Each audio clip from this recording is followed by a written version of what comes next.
So, Psi-Frames giving us a little bit of showing here. Everyone's favorite deck. Lose really slowly turbo. Oh, I don't know how many people hate this deck with a burning passion. It is so irritating to play against, one of the most annoying decks in the game.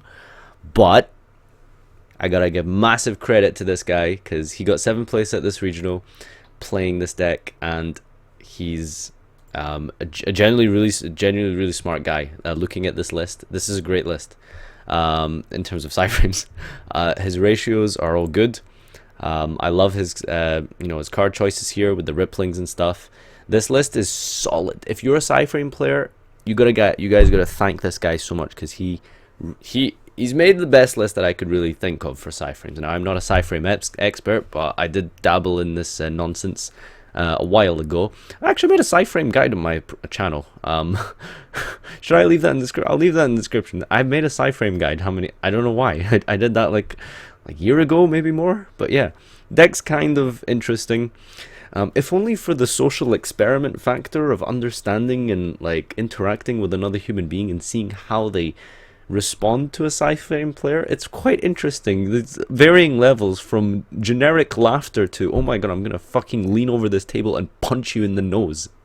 That's how some people react to Psi-Frame players. I'm somewhere a little bit on the higher end of the spectrum of, haha, oh my god, I can't believe this is happening. I'm losing to Psi-Frames in 2016. Help! I played against Psi-Frames at locals the other week, and I came, we went to time. I won in the end, but let me tell you something. It's really scary, okay? Because like if they open the right negate and they get Omega going in the field spell, it's fucking hard to beat. Like it's just trust me, okay? Now, don't put Zoo in this deck, by the way. Zoo doesn't work in this deck. This is one of the few decks that Zoo doesn't work with. Also, finally, I just want to give a massive shout out to this guy, Mr. Nick Dietz here. So when it comes to sending me profiles, please don't message me saying, hey, I topped, and send me like a screenshot of like your like with a potato camera taken like on the bus from the event.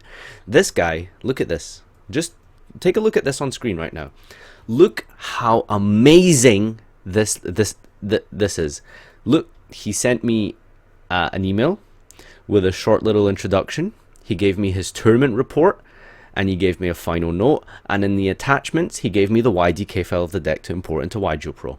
This is the single best entrant I've ever had in terms of organization to my channel. So just want to say, guys, please, if you want to send deck profiles, this structure is fucking fantastic. This guy, I just because of how nice this guy was to organize this perfectly for me, that's all I have to say.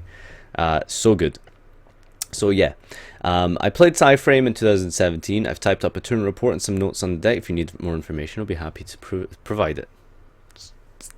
So nice, so kind, so straight to the point and punctual and well organized. Thank you. Thank you so much. Massive. I really, no, honestly, as a YouTuber, let me just tell you, this is a godsend for people like us, because the organization involved in making deck profiles, some of you people can be very difficult. Let me just say that. Anyway, this is your deck profile. This isn't my personal space to rant about deck profiles. Now, round 1, he played against Infernoid Zoo. This was a tough one because Inferno can be quite tough for frames as they simply get a lot of resources to work with. Game 1 was a big grind game, especially thanks to drowning. He eventually managed to win. Game 2, I opened my side deck with no frames and or draw power to back it up with, so losing round 1. Not a good start to the day. Round 2, he played against Chaos Max Blue Eyes. Someone didn't get the memo about Blue Eyes, I guess. Oh, shots fired. Although I've got to say that the Max variant is interesting since Zoo plays little outs to that without taking a lot of damage, that is. Game 1, I managed to control him and beat over his Max and the rest of his moss. How the fuck did you beat over Max? What the hell even outs that in your deck? Let me have a look here. Is it Overmind Archfiend? What the hell is this? 3,300. Not quite 4,000. Not sure what you're using to beat over this. Colossal Fighter? No. Not a clue, boys. Not a clue. So anyway, game 1 I managed to control. Oh, yeah. Game 2 he went with the Chaos Max, which he then lost to Drowning Mirror. Nice card. You know when people make boss monsters like that? You know, because Chaos Max is actually really difficult to out for a lot of decks. Unless you're playing Utopia package. But anyway, that's not the point. and then you just get and then you just get fucked by like one trap card. This is so funny. Like they lose all their resources into one card against like a mirror force. Oh dear.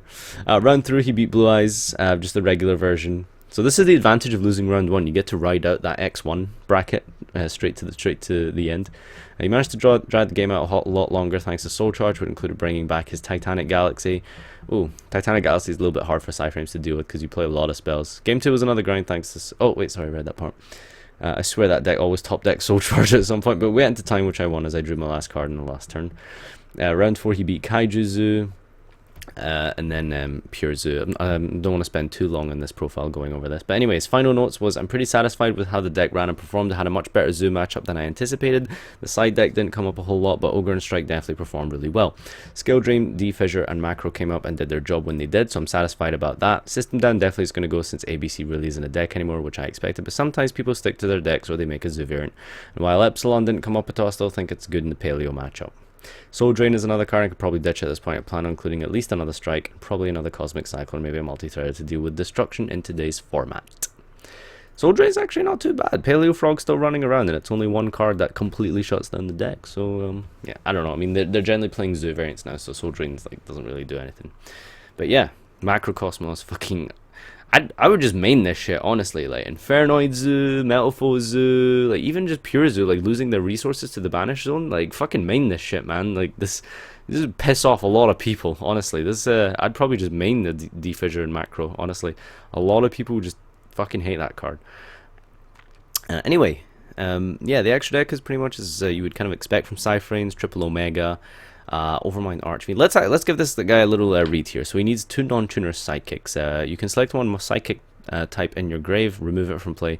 When this card is sent from the field to the graveyard, special summon as many monsters as possible that were removed from play from this effect. Huh, okay, interesting. Bit of a return from the different dimension on legs. Omega, Archfiend, Thought Ruler, Colossal Fighter, Stardust, Scrap, Zeta, Moonlight, Yazi. Yazi is interesting. Yazi is an interesting one because it's not like he can pop himself. So not playing any worms in the main deck or side, so I assume that's probably a little bit of. I mean, you've got lots of space in this extra. I assume if you're playing fucking Thought Ruler in 2017, trust me, your extra deck's got space, man. You've got plenty of room in your deck if you're playing Thought Ruler in 2017. I can guarantee you that. Black Rose. You can go into this in your opponent's turn. So I don't know if you guys were aware, but like the field spell lets you immediately synchro in your opponent's turn. So kind of like how the Yang Zings work, Formula Synchron as well. You basically synchro immediately on your opponent's turn. You can blow up their field, so it's pretty cool. Clear Wing as well is sort of, I can't think of an equivalent for this, but basically it negates a level 5 or higher monster, and if a level 5 or higher monster target is targeted, usually himself, you can negate that effect as well. So can't think of a deck that would be really relevant against just now. Maybe Infernoids. Probably Infernoids, I guess, would be the most relevant deck. So I'm assuming with this deck, generally how it goes is you're playing your match, and then you constantly just Omega them. And then keeping your Omega off the field means that you can still use your hand traps. And then that means you can also potentially go into things that are necessary, such as like Stardust or Clear Wing or Black Rose on their turn. So yeah.